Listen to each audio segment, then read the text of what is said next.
RetroPython here. Today we're going to talk about one of my favorite consoles, the Sega Dreamcast. We're going to add a Terraonion mode to it. A couple other things. We're going to have a good time. Here we go. Let's start with some Dreamcast facts. Most of you are probably huge Dreamcast fans.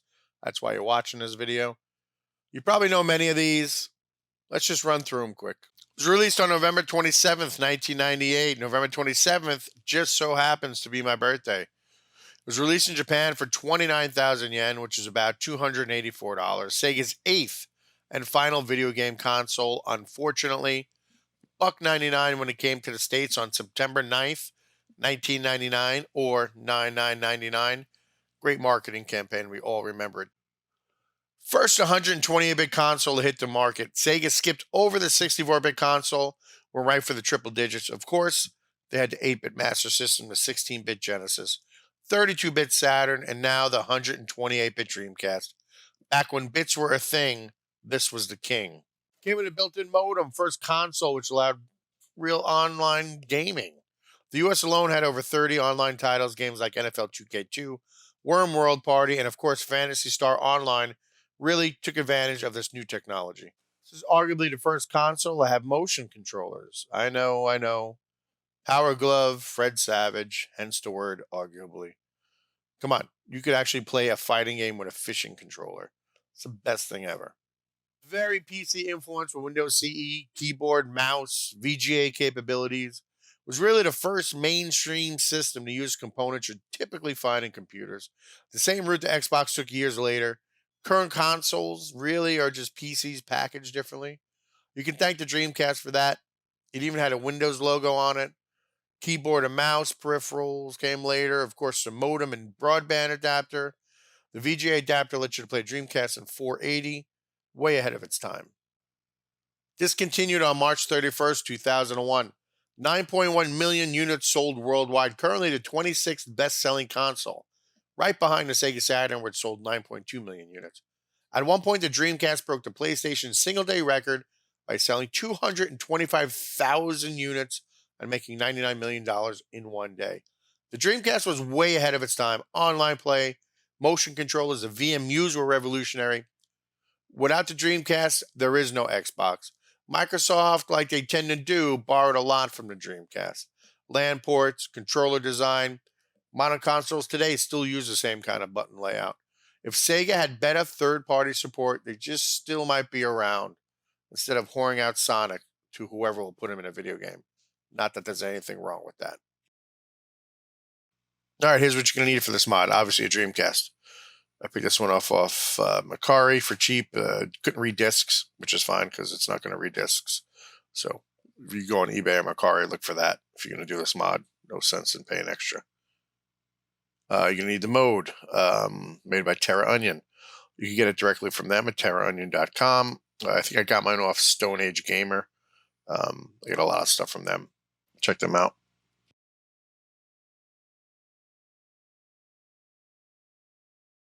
This you don't need, but this is a bracket I got off laserbear.net. Very cool site. They make a lot of 3D printable items for modding consoles. No cut N64 HDMI, X-Station SD card mount, the GDEMU mount. A lot of great stuff. What's cool is he gives you the STLs. You can print it out yourself if you have a 3D printer. No need to spend money for shipping or whatnot. Just get it and print it. You're going to need a hard drive. I use a 1 terabyte. We're going to do about 800 gigs of games on this thing. 1 terabyte's fine. You got to use GDI format, not CHD, so the files are a little bigger. You're going to need something to plug it into the TV with. If you have a CRT, that's fine. I use this Keiko HDMI adapter. This works great. Gives me a nice image, even better when I pair it with my M Classic. You can't go wrong with those two. I mean, they're expensive, but they work great. I would love to have the DC digital HDMI mod on this, but I keep getting shut out, and with the chip shortage, maybe a while before I get to put that in. All right, let's go over to the PC. Take the hard drive that you're going to use in your Dreamcast, put it in your PC. We're going to copy some files over, some ROMs. There's a hard drive. We're going to format it first. Even if it is already formatted, just good practice. Format it again. We got to format to exFAT. Let's name it Dreamcast so we know what it is.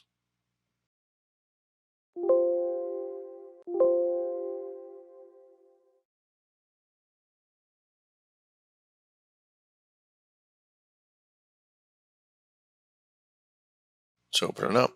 There it is. Let's bring the windows over. I have a 5 terabyte drive that I got these files in already. Converted them over to GDIs. I do keep on my launch box system. I keep all my files as compressed as I possibly can to save space because there's just so many things. So I usually keep them in CHD file. If you saw my Dreamcast Mini RetroPie build, they're all CHDs. I had to write a script to convert them over to GDIs. So they go from one file to a couple. So I put them in their own directory to make it easy, keep it organized. So we're going to bring that over.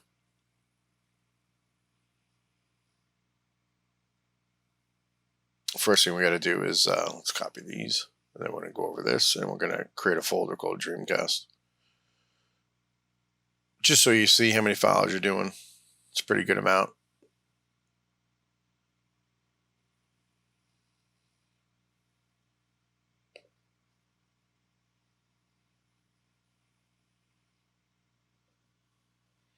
All right, let's create a new folder, Dreamcast. Let's go back in here. Let's copy these files over. I'm going to put them in a Dreamcast folder.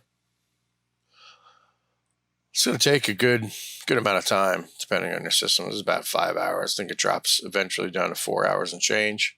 Still, we're not going to sit here that long. So the magic internet, it's done.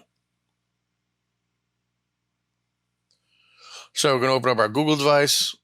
We're going to go to gamedb.terraonion.com. The first time you log in, you're going to need to create a user. We already done that. So we want to download the Dreamcast database. It's just a zip file. We're going to unzip that in the root of the Dreamcast hard drive.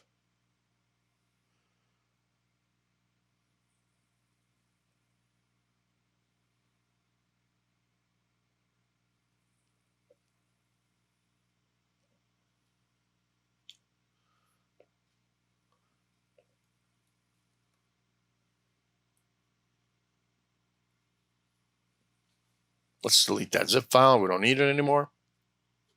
And that's about it. You're done. So we're going to take the hard drive out of the PC now, and we're going to prep our Dreamcast.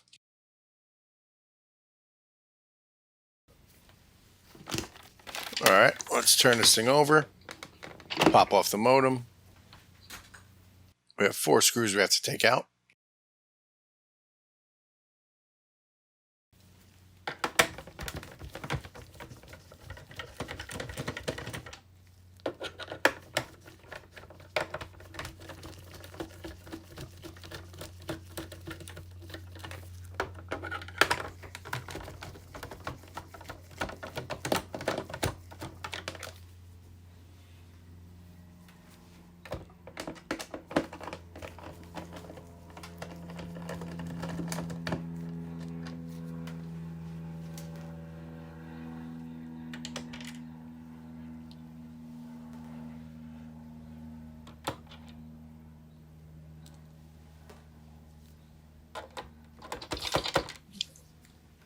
There's always one that doesn't want to come out.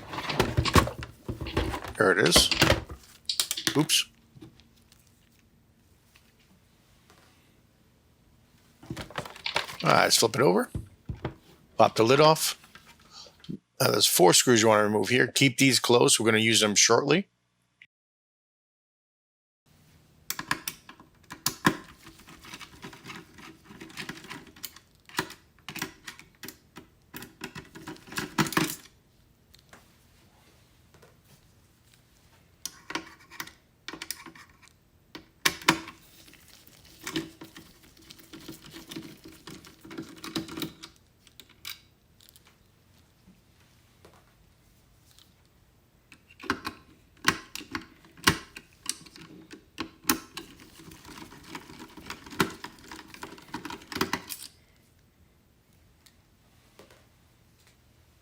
This lens pops right off.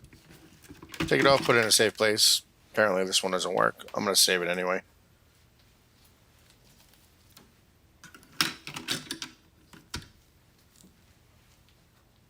We're going to put the bracket on. We're going to attach it with the same screws we just removed that held the lens in place.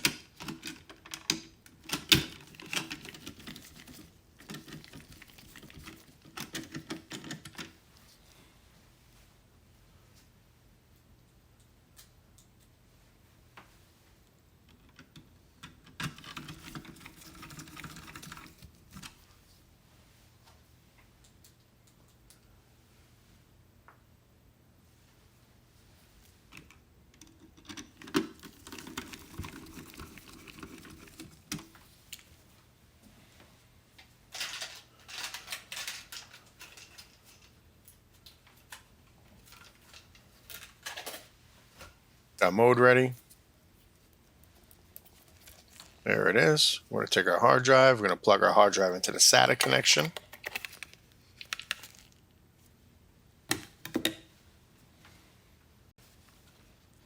We're going to take this bracket from Laser Bear. We're going to make sure we plug it in. This is the SD card reader. If you don't plug it in now, you're not going to be able to get it in. The power supply blocks it out of the way. The mode sits right on top of that bracket and pops right in. I like to screw the mode in to keep it nice and tight. It doesn't shift around.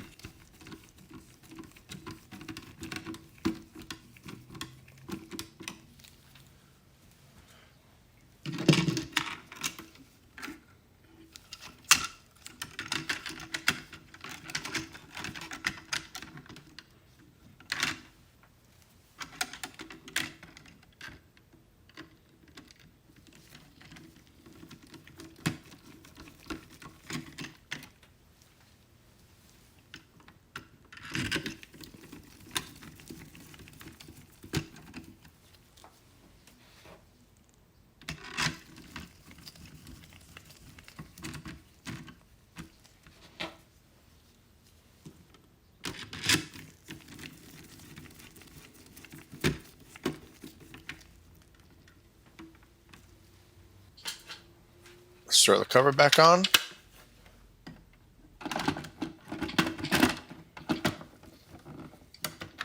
Make sure the lid opens. Make sure that's in alignment. That'll snap into place once I tighten all the screws and adjust the case to fit. Turn it over. Let's start screwing it back together.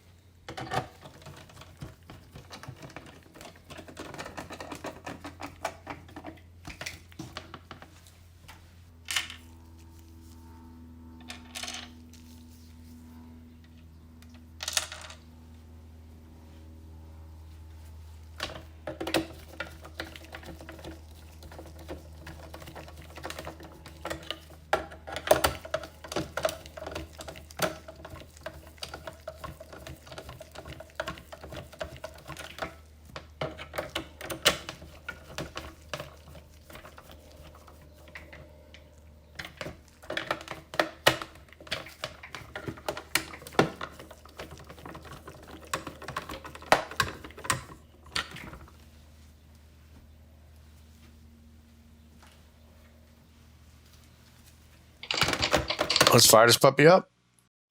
Greeted with the Dreamcast logo. Now, if we did this right, we would have the mode screen right after this. All right, it's a good sign.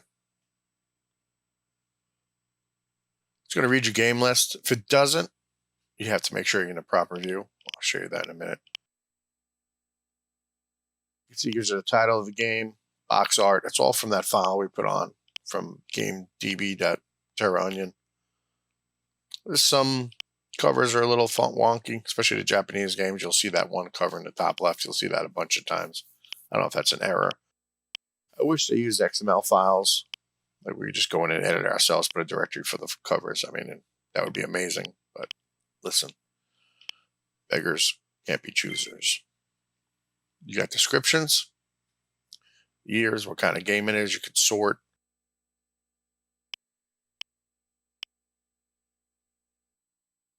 You could can also switch devices. You only, when you have the hard drive plugged in, you can only use the SD card and the hard drive. USB obviously is inoperable.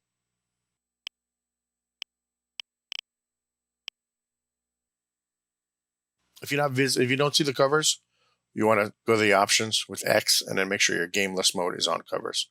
There's some other options here. You could check for updates, firmwares are out, put it on your card, boot it up.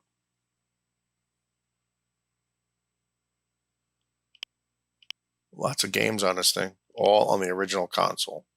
No RetroPies, no minis, the real deal.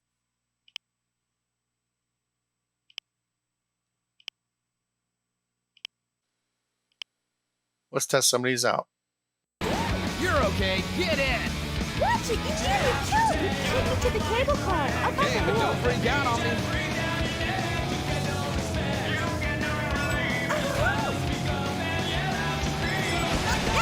dangerous! Careful!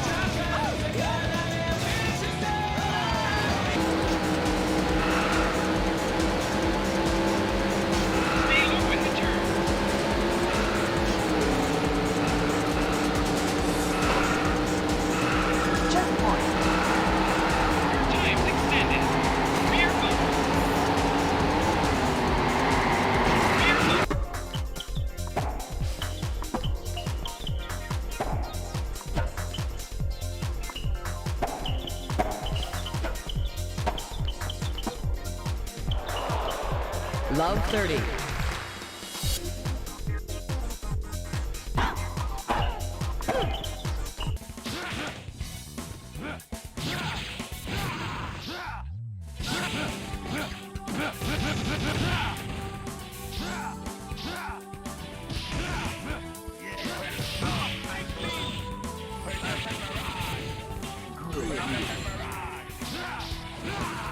Likely punt. Williams will punt it away after a 3 and out. Good punt here. Mitchell has it. The 30. Takes the tackle, but that was a great return. Some nice open field running. 200. More medium left.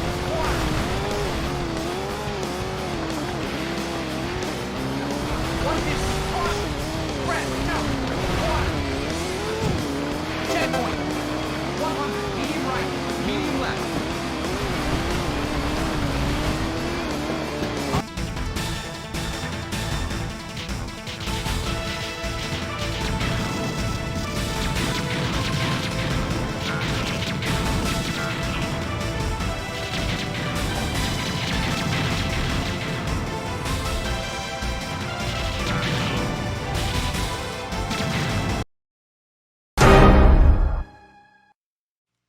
So as I was editing this video, getting it ready to release it, there's some breaking news in the world of Dreamcast. They found a lost Castlevania demo that debuted at E3 back in 1999. The game was eventually canceled.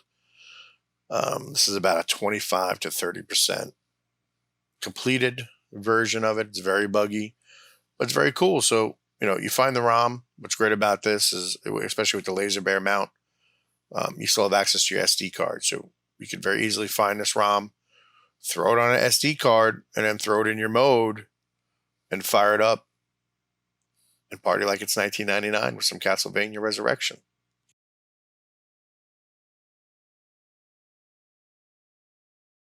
Let's check it out.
Make sure you tell your neighbors, tell your friends, tell your neighbors' friends to like and subscribe. Lots of cool modding stuff coming up. Happy gaming, everybody.